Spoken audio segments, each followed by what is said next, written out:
नमस्कार, सुदर्शन न्यूज में आपका स्वागत है। मैं हूं मुकेश कुमार और आप देख रहे हैं जवाब तो चाहिए। जवाब तो चाहिए में आज हम बात करेंगे चौथे चरण के चुनाव से पहले अंतरिम जमानत पर जेल से बाहर आए दिल्ली के मुख्यमंत्री अरविंद केजरीवाल की।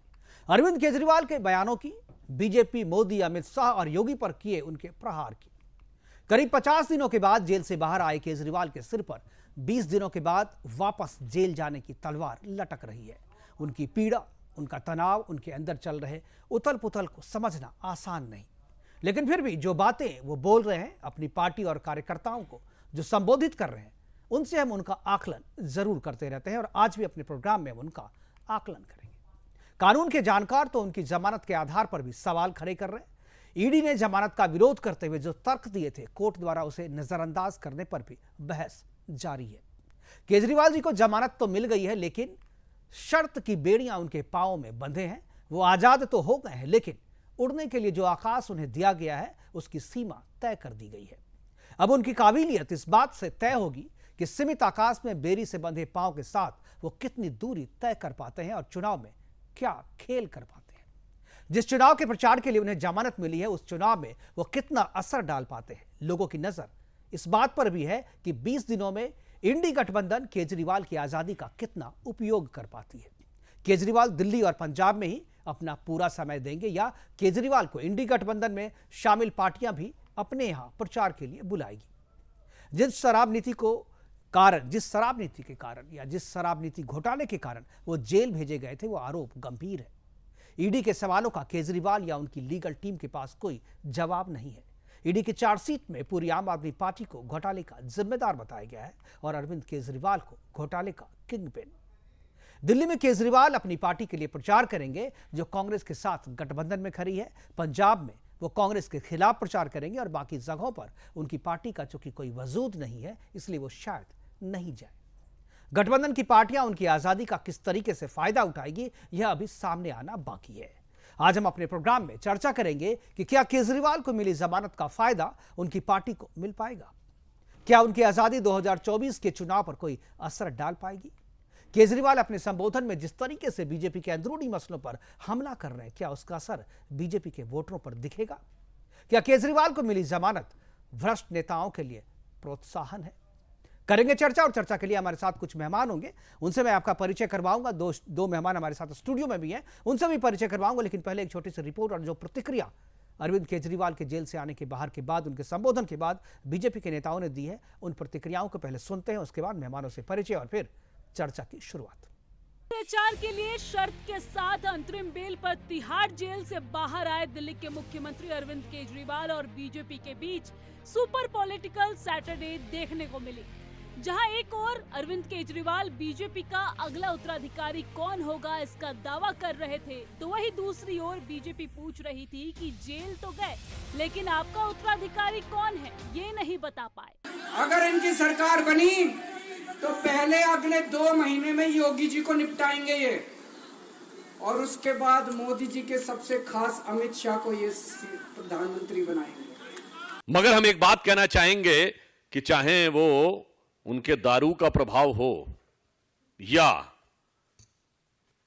वो जहां गए थे उसका कुछ प्रभाव हो, प्रधानमंत्री रहेंगे ये तक बताने वाले ये ना बता पाए कि जब वो जेल में थे तो प्रधानमंत्री के बारे में बातें करने वाले खुद मुख्यमंत्री के रूप में जेल में थे और ये ना बता पाए कि उनका सक्सेसर कौन होगा। सुप्रीम कोर्ट से जमानत मिलने के बाद 10 मई की शाम को तिहाड़ से रिहा हो गए। कोर्ट ने शर्त के साथ 1 जून तक अंतरिम जमानत दी है। इस दौरान उन्हें सिर्फ प्रचार प्रसार करने की अनुमति है। शराब नीति से संबंधित फाइल नहीं देखेंगे और मुख्यमंत्री कार्यालय नहीं जाएंगे। आज मुख्यमंत्री अरविंद केजरीवाल कनॉट प्लेस से स्थित हनुमान मंदिर पहुंचे, जिसके बाद प्रेस कॉन्फ्रेंस करके भारतीय जनता पार्टी पर भी निशाना साधा। साथ ही बीजेपी को लेकर कई दावे किए। उन्होंने कहा कि पीएम मोदी ने एक बेहद खतरनाक मिशन चालू किया है।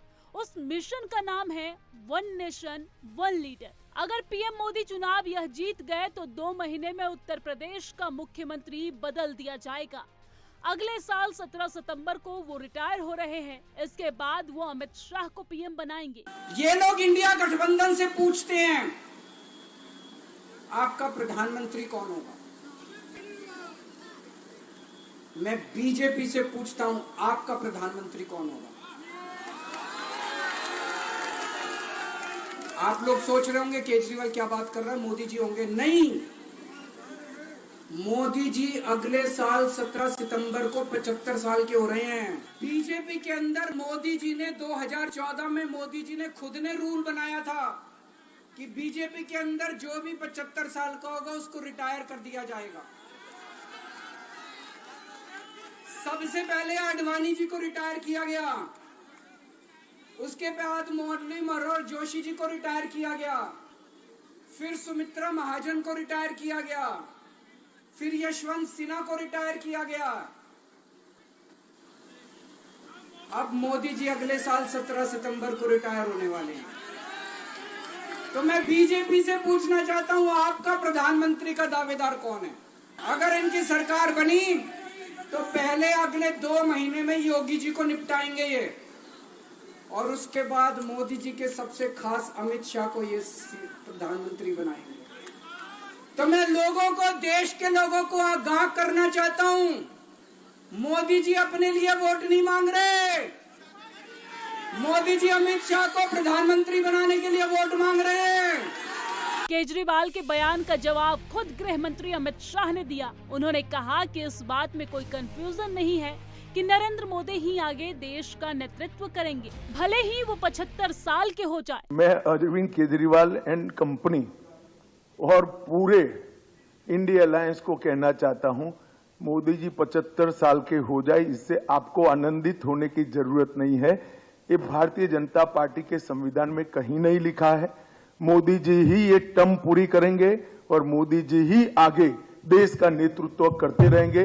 इसमें भारतीय जनता पार्टी में कोई कंफ्यूजन नहीं है, ये कंफ्यूजन खड़ा करना चाहिए। तो वही बीजेपी प्रवक्ता सुधांशु त्रिवेदी ने सीएम के भाषण में शराब का असर होने की बात कही। उन्होंने कहा कि उनके मुंह से एक बात सही निकली कि नरेंद्र मोदी ही प्रधानमंत्री बनेंगे और उसके बाद कौन होंगे ये भी बता दिया, लेकिन जेल जाने वाले ये नहीं बता पाए कि उनका उत्तराधिकारी कौन होगा। Desk report. तो जेल से बाहर आने की खुशी उनके चेहरे पे है, लेकिन साथ में वो तनाव भी झलक रहा है कि 20 दिन की पारी जो वो खत्म होती जा रही है। एक दिन जो है आज कम हो गया, उसके बाद फिर से उन्हें जेल जाना पड़ेगा। वो तलवार जो है अभी तक उनके सर पे लटक रही है और 1 जून के बाद यानी 2 जून को जेल जाने से पहले तक वो क्या कमाल कर पाते हैं, क्या खेल कर पाते हैं, इसे भी आज हम चर्चा करेंगे। और चर्चा को आगे बढ़ाने के लिए हमारे साथ जो मेहमान, उनसे मैं आपका परिचय करवा दूं। स्टूडियो में हमारे साथ मधु मुकुल त्रिपाठी जी हैं, वरिष्ठ अधिवक्ता हैं सुप्रीम कोर्ट के, और इसके अलावा अनजान आदमी पार्टी से उपेंद्र शर्मा हैं, आम आदमी पार्टी के प्रवक्ता तजेंद्र तोड़कर हैं, मैथिल सूर्य कुमार मैथिल जी हैं बीजेपी के नेता की तरफ, पंडित राज शर्मा जी हैं कांग्रेस प्रवक्ता के तौर पर। सभी जो मेहमान हैं उनका स्वागत है। और चर्चा की शुरुआत में आम आदमी पार्टी के प्रवक्ता से करना चाहूँगा, क्योंकि ये जो मुद्दा है मुझे लगता है कि आम आदमी पार्टी के लिए सबसे अहम है। तजेंद्र जी, आपके नेता जो है कल निकल गए, रोड शो करके घर आए, घर के बाद जो उन्होंने जो बजरंगबली का नाम था, बजरंगबली का नाम लिया, आज सुबह मंदिर में भी जाकर के दर्शन किया, और आज जो उन्होंने भाषण दिया मैं उस भाषण का अर्थ नहीं समझ पाया।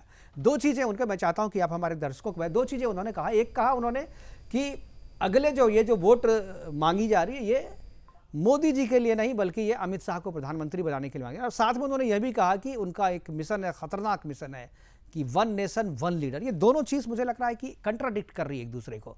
ये क्या कहना चाह रहे हैं अरविंद केजरीवाल, जरा हमारे दर्शकों को समझाएं। पहले तो सुदर्शन न्यूज के सारे दर्शकों को मेरा नमस्कार। जी नमस्कार। देखिए, अरविंद केजरीवाल जी का साफ कहना है कि भाई आपने जो परंपरा बनाई है क्या उसको निर्वहन करेगी भाजपा, कि एक आदमी के चेहरे पर वोट मांग के दूसरे आदमी को पीएम बनाएगी। ये अभी आप मुद्दा इस चीज का नहीं है पूरे देश में। मुद्दा अभी उस चीज का है कि जो भाजपा पूरे देश में जो करने जा रही है, एक तो वो संविधान खत्म करने पे तुले हुए हैं, एक तानाशाही। आप पूरे देश में आप देखिए क्या हुआ, सूरत में क्या हुआ। सूरत में तो चुनाव ही नहीं हुआ, वहां के 20 लाख वोटर किसको वोट डाले? अरे जब सामने में कोई होगा नहीं तो चुनाव कैसे होगा? ये तो नियम के तहत ही हुआ ना। ये सर, नियम सर, तोड़ के नहीं हुआ, ये संविधान के तहत हुआ। अरे आप कुछ भी देखिए, नहीं आप ये संविधान के तहत हुआ ना, ये जो हुआ संविधान के तहत हुआ। मुकेश जी संविधान के तहत हाँ। वो चीजें नहीं हुई, वो चीजें कराई गई है। जहां आप हारेंगे वहां जबरदस्ती आप चुनाव नहीं तो होने आप जाइए देंगे। ना कोर्ट, ये तो अरे तो स्थिति आपके आज- लिए कोर्ट का दरवाजा खुला है ना, आप जाइए ना कोर्ट से, तो जमानत अब मिल ही रहा है। बिल्कुल कोर्ट भाई, कोर्ट पे तो विश्वास है ना कोर्ट का आपका, तो जाइए कोर्ट। कोर्ट ने जमानत दी, इसलिए कोर्ट का धन्यवाद। हाँ। और पूरे देश के लोगों का आशीर्वाद अरविंद केजरीवाल के साथ नहीं तो है। आपको अगर ये लगता है इसीलिए जो सच्चाई नहीं की नहीं आपको जीत लगता होती है कि ये फैसला संविधान सम्मत नहीं है, तो आप कोर्ट में जाइए। कोर्ट पे तो यकीन है ना आपको। आप जो कह रहे हैं, मैंने जो बिल्कुल। सवाल पूछा था उस नहीं। सवाल का जवाब नहीं दिया आपने। मैंने जो सवाल पूछा था उस सवाल तो का बिल्कुल जवाब नहीं दिया। सवाल का जवाब दिया मुकेश जी। मैंने कहा कि आज तो भाजपा वाले ने क्यों अडवाणी जी को क्यों रिटायरमेंट दे दिया, क्यों उनके सीनियर नेता को घर बैठाया अरे गया? उनकी पार्टी का मसला है भाई, वो- आप उनकी पार्टी के मसले में क्यों पड़ते हैं? आपकी पार्टी में कौन होगा अध्यक्ष, कौन होगा मुख्यमंत्री? आप वोट किसी अरविंद जी ने क्या कहा? अरविंद जी ने यही तो कहा, आप अभी मोदी जी के नाम पे वोट मांग रहे हैं, आप अमित शाह को प्रधानमंत्री बना हाँ, देंगे। उनको किसने कह दिया यही तो मुझे आप नहीं उनके पता नाम है। पे सूर्य अमित कुमार शाह के मैथिल नाम जी पे हमारे वोट साथ मांगिए। हैं। ठीक है, सूर्य कुमार मैथिल जी हैं, पता है उनकी पार्टी के, बीजेपी के पार्टी का अंदरूनी फैसला आम आदमी पार्टी बता रही है। मैं पूछे सूर्य कुमार मैथिल जी, आपको पता नहीं, आम आदमी पार्टी को पता है, किस आधार पे कह रहे हैं बताइए? और पूरे देश को भारत माता की जय, वंदे मातरम। और सूर्य प्रकाश मैथिल है, सूर्य कुमार है, उसको सूर्य- थोड़ा ठीक करा दीजिए। बिल्कुल बिल्कुल। हाँ। सूर्य और प्रकाश अभी मैथिल, हाँ। जो आम आदमी पार्टी के प्रवक्ता है तेजेंद्र तोड़ेकर, उनकी बातें सुनकर मुझे वो 4 लाइनें याद आ रही हैं। छलनी कहे सुई से तेरे पेट में छेद, वही हाल आम आदमी पार्टी के प्रवक्ता का। ये कह रहे हैं कि भैया मोदी जी जो है ना, वो 75 साल के बाद रिटायर हो जाएंगे, और इन्होंने मुरली मनोहर जोशी जी को क्यों नहीं किया और आडवाणी जी को क्यों नहीं किया। मैं इनसे पूछना चाहता हूं कि वो हमारी पार्टी का इंटरनल मैटर है, और वो लोग सभी जो है ना बड़ी शांतिपूर्ण तरीके से पार्टी के साथ आज भी खड़े हुए हैं। लेकिन आप जरा बताइए कि मैं बंगला नहीं लूंगा, मैं गाड़ी नहीं लूंगा, और मैं तो जी सब जो संपत्ति है अपनी वो सरकार, मैं कोई सैलरी नहीं लूंगा, कोई सिक्योरिटी नहीं लूंगा, बच्चों की कसम खाता हूँ, ठीक है जी। मैं नहीं तो कांग्रेस भाजपा वाले नहीं करूंगा। ठीक है। बीच में मत मुख्यमंत्री से बोलो। इस्तीफा मांगे ठीक है, क्या? बीच में नहीं, बीच में नहीं, बीच में नहीं, बारी बारी बारी से, बारी से। चलिए ठीक है, मैं सूर्य कुमार जी हो गया, मैं एक बार, जनता तय करेगी ना। ठीक है। गलत बात है ना मुकेश जी, मेरे बीच में क्या बोल रहे हैं? पहले नहीं, ठीक है, चीज़ ये एक बात बार होनी चाहिए। सूर्य कुमार आप मुझे मैथिल जी का समय नाम दिया। चेंज कीजिए, सूर्य मुझे प्रकाश 20 मैथिल सेकंड और कीजिए। दीजिए। ठीक है, मुझे बीच में 20 मत सेकंड बोलिए। और दीजिए। हाँ जी, जल्दी। एक और चीज, हाँ। ये 400 पन्नों की फाइल पे चना जोर गरम रखकर खा गए, जो शीला दीक्षित के लिए ये लेके घूमते थे। और आज जिस चराचोर को ये चिल्लाते रहते थे, जिस शरद पवार के लिए चिल्लाते थे कि उसका बैंक जो है ये स्विस बैंक अकाउंट है, वो स्विस बैंक अकाउंट है, आज उसी के पैरों में जाके मत्था टेक रहे। एक और महत्वपूर्ण बात मैं ये पूछना चाहता हूं मुकेश जी, कि कहां पर स्टेटमेंट दिया कि भैया जो है नरेंद्र मोदी जी 75 साल के हो जाएंगे। मुझे एक अनुच्छेद दिखा दीजिए जहां पर कि हमारे संविधान में लिखा हो। लेकिन मैं ये पूछना चाहता हूं कि अरविंद केजरीवाल काहे अपनी जो एनर्जी वो खर्च करना चाहते हैं? 20 दिन के लिए एक जेब कतरे, एक जो टिकट ब्लैक की तरह उनको अंतरिम बेल मिली है, तो जाके वो 20 दिन ठीक है, चुनाव प्रचार ठीक है, करेगा। मैं इस समझ प्रकार गया की क्या बोलना चाह रहे हैं परफॉर्मेंस दर्शक। क्या जो हमारे साथ राज शर्मा जी, क्या आपको लगता है अरविंद केजरीवाल जी जो जमानत पे बाहर आए हैं, कांग्रेस फायदा उठाएगी, कांग्रेस अपने यहाँ ले जाएगी इसका? क्योंकि रिएक्शन तो आप लोग कल जो है बहुत आगे बढ़ के देख रहे थे, तो क्या उसका उपयोग इंडी गठबंधन करेगी अरविंद केजरीवाल का? मुकेश भाई, आपका जवाब देने से पहले मैं एक बात कहता हूं, जरा जोर से नारा लगा दो सूर्य प्रकाश जी, वंदे मातरम। थोड़ी आवाज तो दबंग दिखाओ वंदे मातरम कहने में। कहिए वंदे मातरम, भारत माता की जय। अरे हम लोग नहीं रोज कहोगे बोलते हैं आप सर, लोग। हम लोग रोज बोलते हैं, आप लोग को सोच समझ करके और सिचुएशन मैं देख नहीं- करके आप मैं- लोग बोलते हैं, हम लोग रोज बोलते हैं, नहीं हम लोग को बोलते ऐसा। चलिए मुकेश चलिए, भाई, नहीं, नहीं, ठीक है, आगे बढ़िए, आगे बढ़िए। सूर्य कुमार मैथिल जी, आप तो बीच फिर में मैं नहीं। आप ही से बोलूंगा। जी। मैं ये कह रहा हूं, आज इन्होंने एक बहुत अच्छी बात बोली सूर्य प्रकाश भाई ने, कि ये इनका इंटरनल मामला है। बिल्कुल बात भी सही है। ये कुछ करें, 75 की जगह 85 कर लें, 75 की जगह 52 कर लें, ये इनका इंटरनल मामला है। लेकिन क्या सिर्फ आपका अपने बारे में तो इंटरनल मामला होता है, और दूसरे की पार्टी के लिए क्यों नहीं टिकट घोषित किया, वो वहां क्यों नहीं प्रचार अरे कर आप रहा? देखिए वो आप लोगों का, मेरा जो कहने सवाल वाले- है राज शर्मा जी, मेरा जो सवाल है उसको बताइए, कांग्रेस क्या अरविंद केजरीवाल का उपयोग करेगी प्रचार के लिए? स्टार प्रचारक बनाएगी क्या? कर्नाटक में ले जाएगी प्रचार कराने के लिए, केरला में ले जाएगी, वायनाड की सीट पे, रायबरेली की सीट पे क्या प्रचार कराएगी? मैं ये पूछ रहा हूँ। पहली बात तो मुकेश भाई मैं आपको एक चीज बता दूं कि हम किसी भी व्यक्ति का किसी भी तरह उपयोग नहीं करते, यूज नहीं करते कि हम देश को सच्ची बात बताने के लिए होते हैं। और अभी केजरीवाल साहब आए हैं, अभी बड़े नेताओं की बात होगी, बड़े नेता क्या डिसीजन लेंगे वो सबके सामने होगा।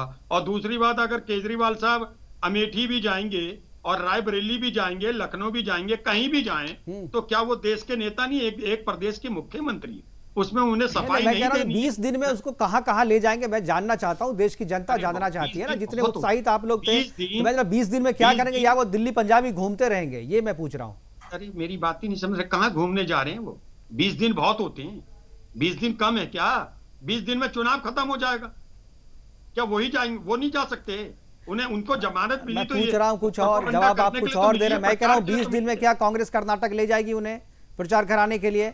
क्या रायबरेली ले जाएगी, वायनाड ले जाएगी, कहां ले जाएगी? हमारा अपना इंटरनल मामला है, हम उन्हें तो फिर आगे आप इंटरनल मामले पर, ठीक है चलिए। उपेंद्र शर्मा जी अनजान का आपको बता दूं, और आपके बताने के बाद तो नहीं ले जाएंगे, कहीं तो जाएंगे वो जरूर। नहीं, लेकिन जनता जानना चाहती है ना। देखिए हम लोग तो इसीलिए प्रोग्राम करते हैं ना, जो आप लोग चाहते हैं जनता को सीधा बता दें। आप यहाँ पे आप हर एक आदमी के घर में जाके तो नहीं बताएंगे ना, हमारे यहाँ बताएंगे, सब लोग सुन लेंगे। आप नहीं बताना चाहते हैं, बात अलग है। उपेंद्र शर्मा जी हमारे साथ अनजान आदमी पार्टी से हैं। पता कहाँ ले जाना है, अरविंद जी का कहाँ उपयोगिता ज्यादा होगी, वो वहां जाएंगे, इसमें क्या दिक्कत है? ठीक है, मैं तो नहीं समझता दिक्कत। जय श्री राम, उनके जाने से नमस्कार, जय हिंद साथियों जी। आज मैं आपके बीच में सुदर्शन न्यूज चैनल के श्री मुकेश सर जी के उसमें जो है देश के और दिल्ली के उन नवयुवकों और नौजवानों की तरफ से मैं बोल रहा हूं, अनजान आदमी पार्टी से उपेंद्र मिश्रा राष्ट्रीय सचिव।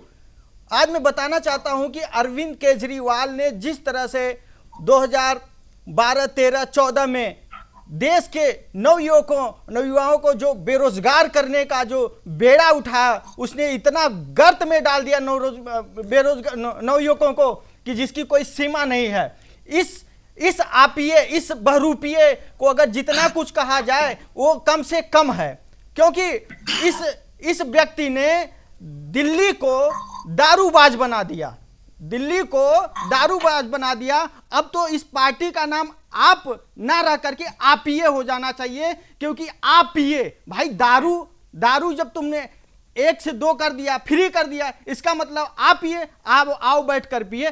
तो इसने जो है जो यह पूरा वो बनाया सिगुफा और पूरा जो उसमें बना करके देश को, दिल्ली को जो है ये दारू फ्री में बांटने का जो मुहिम छेड़ा, वो जो चार्जशीट है वो अभी भी है। चलिए सुनियोजित ढंग बनाया, इसको तो कड़ी से कड़ी सजा मिलनी चाहिए। मैं आऊंगा तजेंद्र जी आपके पास जाऊंगा, पहले मैंने पॉलिटिकल रिएक्शन इसलिए लिया क्योंकि जो असल बात है लीगल की वो बताने के लिए हमारे साथ मधु मुकुल त्रिपाठी जी हैं, वरिष्ठ अधिवक्ता हैं सुप्रीम कोर्ट के। कल भी इनसे बात हो रही थी हमारे प्रोग्राम में। मधु मुकुल जी, ये जो जिस मसले पे, जिस आधार पे इन्हें जमानत मिली है, उस आधार पे भी चर्चा हो रही थी, कल भी आप हमसे चर्चा कर रहे थे। क्या आपको लगता है कि ये एक नई परिपाटी की शुरुआत है कि आप किसी भी दल में खड़े हो जाएं, कोई भी पार्टी बना लें और आपको जो है करप्शन करने का एक लाइसेंस मिल जाए? क्योंकि ये जो जमानत है ये इस तरीके से भी इशारा कर रही है कि आप कुछ भी करें, पॉलिटिकल पार्टी से अगर हैं, जैसा कि पहले कांग्रेस के ज़माने में देखा जाता था कि किसी भी पॉलिटिकल पार्टी के खिलाफ या किसी नेता के खिलाफ कार्रवाई नहीं हो पाती थी, लेकिन अब कार्रवाई हो रही है। तो इस डिसीजन से आपको क्या लगता है, ये फैसला कमजोर होगा या जो भ्रष्टाचारी नेता है उनको एक नैतिक बल मिलेगा भ्रष्टाचार करने का? मुकेश जी, बड़ा शर्मनाक है और जो हो रहा है, माननीय सर्वोच्च न्यायालय पर प्रश्न उठ रहे हैं, लोग उठा रहे हैं।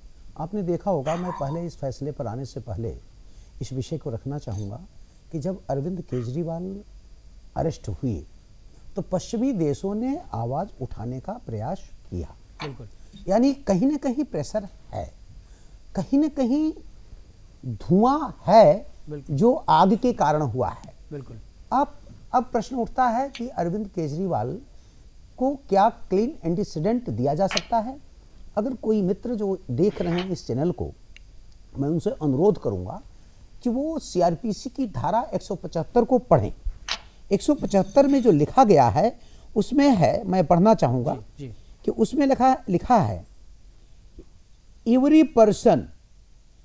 Person so summoned shall be bound to attend and to answer truly all question other than questions the answer to which would have a tendency to expose him। यानी जब सम्मन मिलता है किसी को, तो वो बाउंड है। लेकिन इस व्यक्ति ने 9 बार वायलेट किया, इसका मतलब 9 बार अपराध कारित किया, तो क्लीन एंटीसीडेंट नहीं हुआ। दूसरा विषय, माननीय सर्वोच्च न्यायालय के समक्ष जो विषय था, देखिए अदर देन प्लीडिंग हम नहीं जाना चाहिए। सुप्रीम कोर्ट का ही मैं ससम्मान कहना चाहूंगा, सर्वोच्च न्यायालय ही कहता है कि अदर देन प्लीडिंग हमें नहीं जाना चाहिए और डिस्क्रिप्शन को प्रयोग नहीं करना चाहिए until unless कोई कोडिफाइड। आप जो कह रहे हैं मधु जी, अब एक मिनट मैं उसी के प्रेसिडेंट पे आ रहा हूं जी। तो सर्वोच्च न्यायालय के समक्ष था कि अरेस्ट इनका उचित है या अनुचित। सर्वोच्च न्यायालय ने वायलेट करते हुए, मैं क्षमा चाहता हूं, सर्वोच्च न्यायालय ने आर्टिकल 14 को, जो कि भारत के संविधान के तहत भारत के प्रत्येक नागरिक को समान अधिकार प्राप्त हैं, चाहे वो क्रिमिनल हो, चाहे वो पॉलिटिशियन हो, चाहे वो एक आम नागरिक हो। लेकिन सर्वोच्च न्यायालय ने यहां कहा नहीं, क्योंकि ये ईडी की एक प्लीडिंग थी कि यदि इनको अंतरिम राहत दी गई तो एक प्रेसिडेंट बन जाएगा। बिल्कुल, हर व्यक्ति क्राइम कारित करेगा, जेल जाएगा और कहेगा मेरा चुनाव है, आंतरिक चुनाव है, मेरे यहां इसका चुनाव है, यानी प्रतिदिन नए चुनाव के बहाने वो जेल से बाहर आ जाएगा। तो एक नया बहुत दूरगामी परिणाम। एक और चीज हो गया, हर एक अपराधी जो है एक पॉलिटिकल पार्टी बना के रखेगा। मैं वही से उसी पा रहा हूं बिल्कुल। तो सर्वोच्च न्यायालय ने दो चीजें की, मैं क्षमा चाहता हूं, ड्यू रिस्पेक्ट करना चाहता हूं। एक, सर्वोच्च न्यायालय ने इस चीज को रिजेक्ट किया, इसका मतलब है पॉलिटिशियन जो हैं वो अब दूसरे दर्जे के नागरिक हैं, उनको कानून की दृष्टि में विशेष सम्मान है, कितना भी बड़ा अपराध कर दें, चाहे 175 का वायलेशन ही करके आए हूं। मैं नहीं कह रहा हूं कि अरविंद केजरीवाल पर अपराध साबित हो गया, लेकिन यह अपराध तो साबित हो गया कि 9 बार उन्होंने सीआरपीसी के 175 का वायलेशन किया। इसका मतलब है कि वो अपराधी बन गए, ये एडमिटेड है। बिल्कुल। तो उनको जमानत नहीं दी जानी चाहिए थी। इसके विषय में बहुत सारे लोग प्रश्न उठा रहे हैं कि इसका बड़ा दूरगामी परिणाम होगा और इससे देश के जो ढांचा है वो बहुत ज्यादा, आपको याद होगा कि 1975 के आसपास आपके राजनाथ सिंह अरेस्ट हुए थे, उनकी मदर, मैं समझता हूं चुनाव का प्रचार करने से ज्यादा इंपॉर्टेंट है उनके मदर का फर्नल में जाना। मैं समझता हूं उस समय भी सर्वोच्च न्यायालय था, उस समय भी सर्वोच्च न्यायालय के पास शक्तियां थी, लेकिन उस समय सर्वोच्च न्यायालय सोया रहा। इसलिए यह लग रहा है कि यह डिसीजन बाइस्ड डिसीजन है और बहुत सारे लोग इस पर प्रश्न उठा रहे हैं। मैं ड्यू रिस्पेक्ट करना चाहता हूं कि ऐसा नहीं होना चाहिए, इसका बहुत दूरगामी दुष्परिणाम होगा, परिणाम नहीं, दुष्परिणाम। एक नई परिपाटी वही मैं कह रहा हूं, इसकी नई परिपाटी होगी, हर आदमी अपराध कारित करेगा, नई पार्टी पहले से बना के रखेगा और वो कहेगा। और सबसे बड़ा आश्चर्य है, ये आपके पास जी, इकोनॉमिक ऑफेंस जो है, इकोनॉमिक ऑफेंस आतंकवाद से बड़ा है। आतंकवाद परिभाषित है, 1-2 लोगों को मार रहा है। जो ये इकोनॉमिक ऑफेंसेज हैं, जिसमें अरविंद केजरीवाल के ऊपर एलिगेशंस हैं, जो सुप्रीम कोर्ट ने भी माना है इस चीज को कि there are serious allegations, serious accusations, वो पूरे राष्ट्र को प्रभावित कर रहा है। बिल्कुल, राष्ट्र के प्रत्येक व्यक्ति को प्रभावित कर रहा है, इसलिए सीरियस है और इसमें ऐसा नहीं होना चाहिए। बिल्कुल। एक जो चीज मैं जानना चाहता हूं आपसे कि जब जमानत दी गई थी अरविंद केजरीवाल को, जो कोर्ट का जो ऑब्जर्वेशन था, जो आर्गुमेंट था, टाइमिंग को लेकर उन्होंने कहा था कि 2 साल पहले 2022 में एफआईआर दर्ज किया गया और गिरफ्तारी जो है 2024 में की गई। इतना गैप जो है क्यों लिया गया, और अगर चुनाव के बाद गिरफ्तारी होती तो इस पूरे मसले पे क्या फर्क पड़ जाता, इस आधार पे जमानत मिले? क्या आपको लगता है कि ये आधार सही है? क्या मामला दर्ज होने के बाद तुरंत गिरफ्तारी हो सकती है? निसंदेह नहीं। देखिए, अरविंद केजरीवाल एक आम नागरिक नहीं है, एक सड़क पर चलता फिरता व्यक्ति नहीं है। अरविंद केजरीवाल को अरेस्ट करने के लिए कोई भी जो संस्था है उसको पूरा का पूरा साक्ष्य चाहिए, एविडेंस चाहिए। एविडेंस क्या है? इन लोगों ने, जैसा कि सुनने में आया कि 80 मोबाइल फोन का चेंज कर देना, पैसे को साउथ सलाबी से कैसे कैसे चेंज करना, होटल का पैसा दिलवाना, तो डायरेक्ट एविडेंस न होने की वजह से एविडेंस इकट्ठा करना, तो उसमें समय लगता है। जो एजेंसियां हैं वो बिल्कुल ऑलमाइटी नहीं है कि उनको सब कुछ पता चल जाएगा, वो स्वप्न देख लेंगी और पहुंच जाएंगी। तो साक्ष्य जब पूर्ण इकट्ठा होगा, जब आएगा तभी अरेस्ट करेंगे, जब उनके पास पूर्ण साक्ष्य आया। इसलिए किसी भी इंटरोगेशन में सर्वोच्च न्यायालय भी इंटरफेयर नहीं कर सकता। सर्वोच्च न्यायालय को अपनी सीमा का ध्यान रखना चाहिए। जब 12 महीना जो है चुनाव चलता रहता है, तो हर एक किसी न किसी चुनाव से तो पूरे साल में चुनाव, आप ध्यान दें, कभी पंचायत का चुनाव, कभी कभी एमएलसी का चुनाव, कभी बीडीसी का चुनाव, कभी इसका चुनाव, कभी उसका। तजेंद्र जी जवाब देना चाह रहे हैं, आम आदमी के प्रवक्ता हैं, तजेंद्र जी जवाब दे रहे हैं। तजेंद्र जी बताइए, आप क्या कहना चाहते हैं?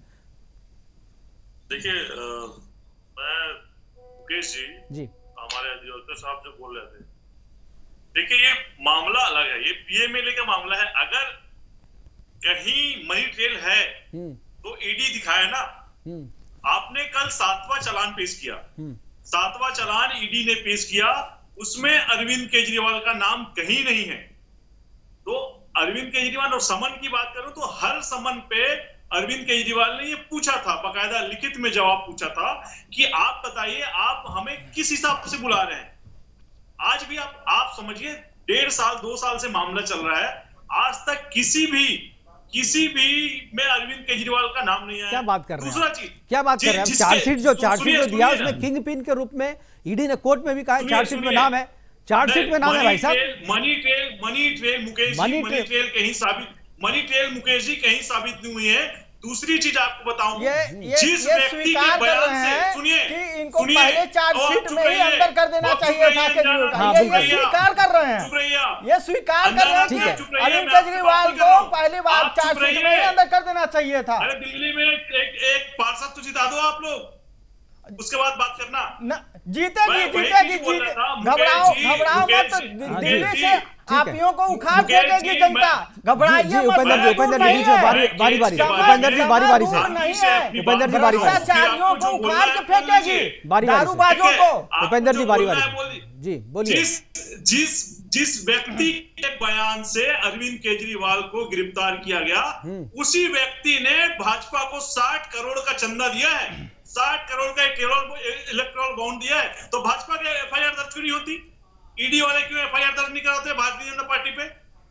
भारतीय जनता पार्टी पे तो अरविंद केजरीवाल पे एफआईआर इलेक्टोरल बॉन्ड के कारण नहीं किया गया है। मुकेश जी आपने मुकेश जी प्लीज, हाँ ठीक है, केजरीवाल को गिरफ्तार ठीक है अभी वक्त है सर, ठीक है मैं वक्त एक छोटे से ब्रेक का, ब्रेक के बाद वापस आएंगे। तो मधु मुकुल त्रिपाठी जी कुछ बोलना चाह रहे हैं और जो एलिगेशन लगा रहे हैं आप उसका जवाब देंगे।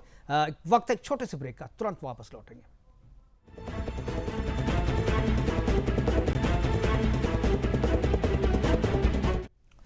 ब्रेक के बाद आपका स्वागत है। चर्चा चल रही है केजरीवाल की कहानी, जेल, बेल और क्या होगा उसके बाद खेल, इस पर चर्चा कर रहे हैं। पांचों मेहमान हमारे साथ जुड़े हुए हैं। चर्चा को आगे बढ़ाते हुए हम सीधे मधु मुकुल त्रिपाठी जी के पास जाएंगे। मधु मुकुल त्रिपाठी जी, जो बात कह रहे थे तजेंद्र तोड़कर जी, उसका जवाब कुछ देना चाह रहे थे आप। मैं तजेंद्र बाबू से कहना चाहूँगा कि उन्होंने कहा कि माननीय सर्वोच्च न्यायालय पर उनको पूर्ण विश्वास है और वो बहुत प्रसन्नता जाहिर कर रहे थे। मैं चाहूँगा कि ये जजमेंट को पढ़ें, पेज 5 पैरा 15 लाइन जो है 7वीं है, 6वीं या 7वीं, उसमें लिखा है सुप्रीम कोर्ट ने, no doubt there is serious accusations have been made but he has not been convicted. यानी इसमें कोई आश्चर्य नहीं है कि सीरियस एलिगेशंस हैं, इसका मतलब सर्वोच्च न्यायालय के समक्ष वो चीजें आई। दूसरा विषय, अगर कुछ नहीं था तो सर्वोच्च न्यायालय उनके अरेस्ट को इलीगल डिक्लेयर कर देता। उसने कहा लेंथ में सुनना है। सर्वोच्च न्यायालय ने आपको क्लीन चिट नहीं दी।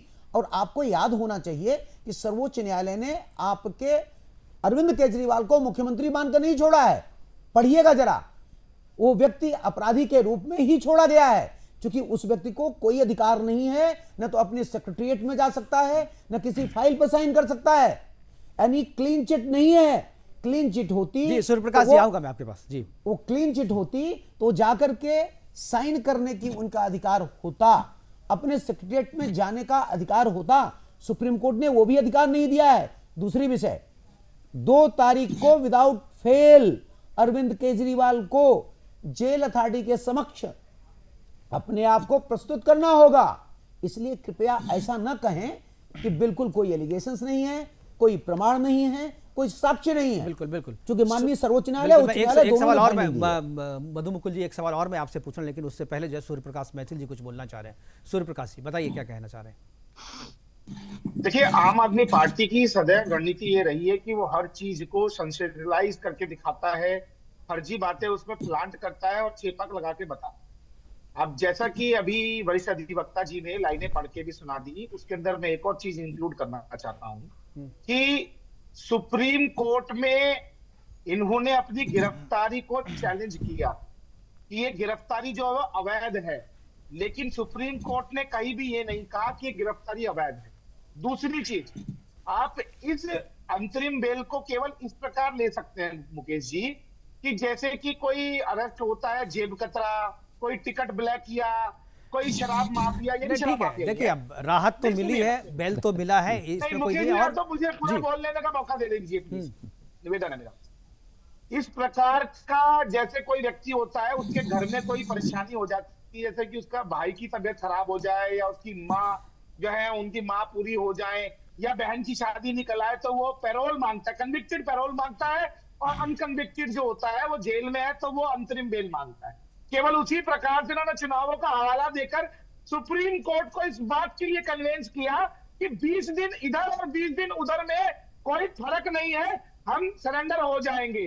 और 2 तारीख को without any fail Arvind Kejriwal को अपनी अंतरिम राहत के बाद जाना पड़ेगा जेल। इस बात को वो भी जानते हैं और आम आदमी पार्टी भी जानते हैं। लेकिन एक बहुत बड़ा प्रश्न यह उठता है मुकेश जी, यदि इस प्रकार की परिपाटी शुरू हो गई इस देश के अंदर, तो फिर आगे क्या होगा? क्योंकि इंडी गठबंधन के सारे जितने भी धुरंधर हैं, वो कहीं ना कहीं नोटों के बंडल और सोने की ईंटें लेके बैठे हुए हैं।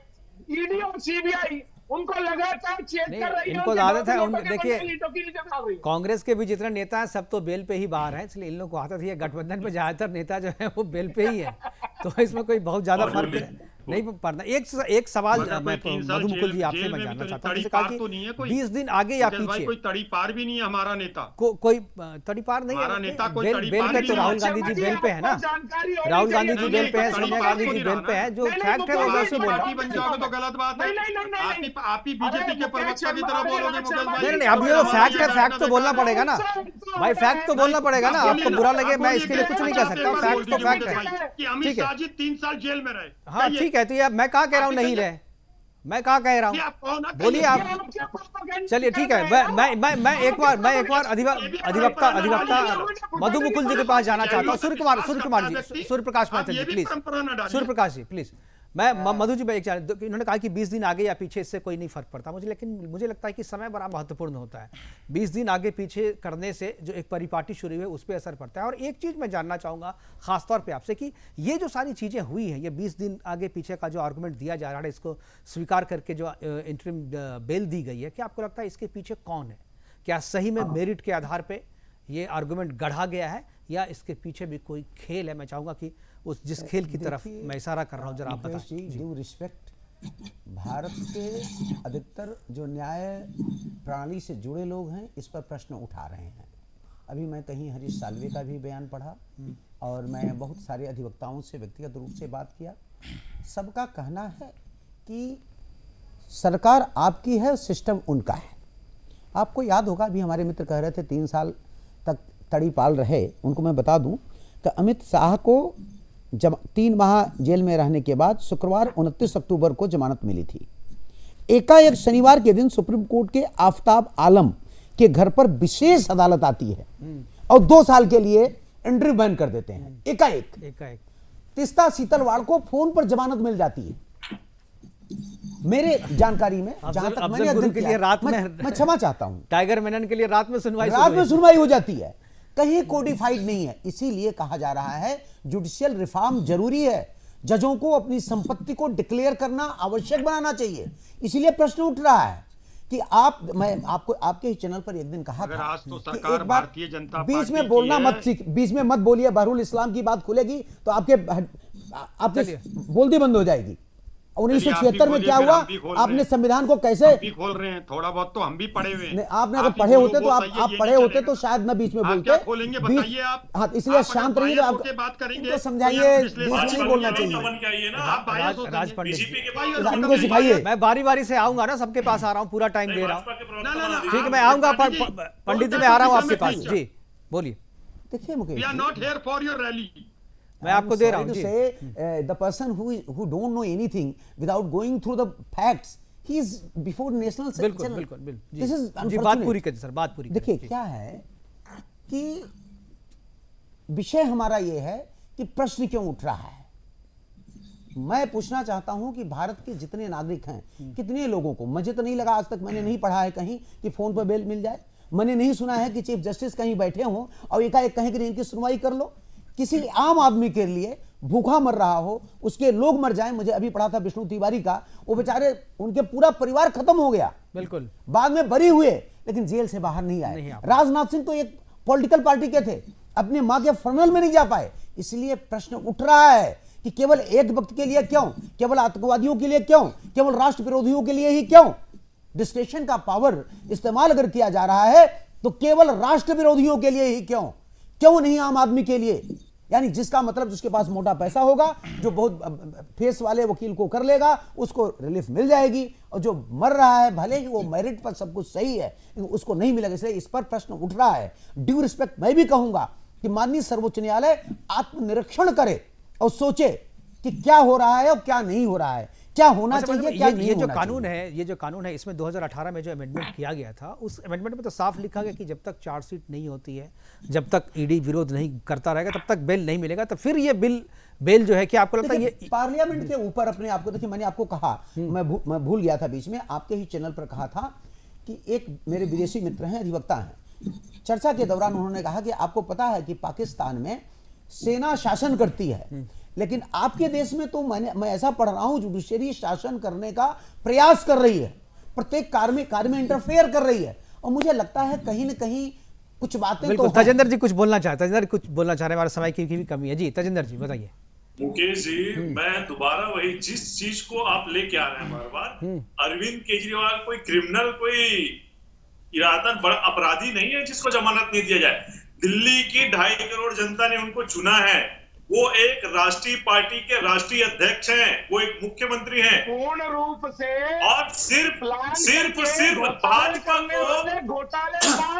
भाजपा को चंदा देने वाले लोगों के कहने पे ईडी ने उनको अरेस्ट किया है।